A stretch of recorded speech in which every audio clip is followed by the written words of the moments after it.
Last time on PeakD&D, we are leaving Larian after the site we saw with the Imperial Army.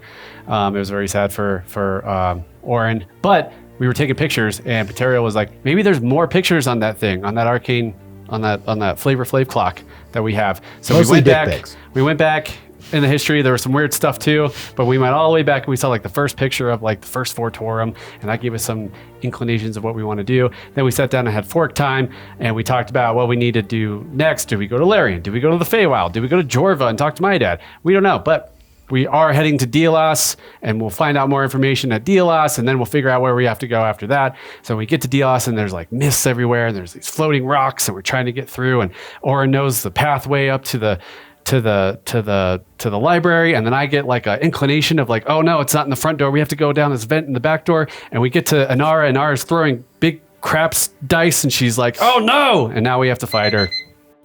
Previously on PeakD&D, in the halls of the Library of Delos, we played a very interesting game of Inara Craps Her Pants, and it was kind of a weird rolling 2d20 instead of 2d6, so it was sort of a weird roulette and expending hit points to cover the numbers. We're trying to get the 5 artifacts of Inara so we can restore her to her full godly self, because she's not quite herself. In fact, it turns out she's summoning people from memory that we've seen before. We've seen this kind of trick before, shadows being summoned by the Shadow King, and these are sort of like weird purpley memories of other people, the Oracle and other folks as well.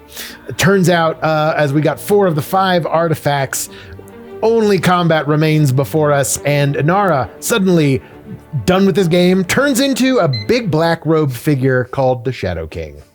Last time on PeakD&D was a lot like the first time on PeakD&D, or damn near like the third time, I guess we're saying. But we're in the labyrinth, the dice craps game labyrinth of the Library of Delos with Inara, and Oren's got the cat that he's like, come here. And the cat's like, no, doesn't want any of it. So he decides the best thing to do is throw a net on it and drag the cat with him, which actually is a great idea. And we get all the artifacts to the Inaran cat, and there's like this star shape, purple glowy thing, and then it just turns into like crazy god battle, and then like the gods, it's Shadow King and Inara. Yeah, they morphed and are like swirling around, and then we're on the precipice, and then Oren sort of like pushes it over to the light so that Inara can win, but it costs him his life, and now Inara's in a coma, but we're in the Library of Delos, and so we go looking around. Ravi goes and checks out the teleporters, and we're doing okay, and all those things are actually connected. I go and try to find the old Vortorum quarters, and Oren is like standing vigil over Inara, and at the like as he's drifting off, she whispers like, save the Oracle. And that's where we are.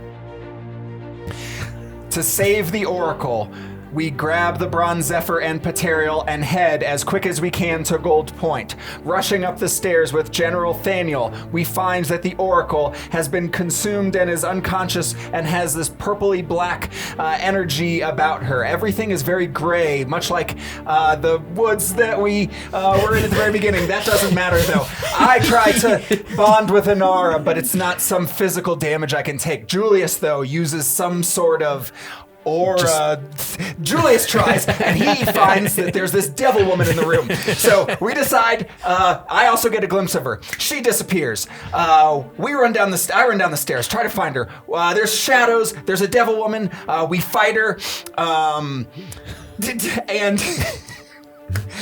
there's a lot of fighting shadows and devil woman, and then Orange kills her, brings back Inara's back to life. She coughs up some black ichor. General Thaniel's down, and we heal him.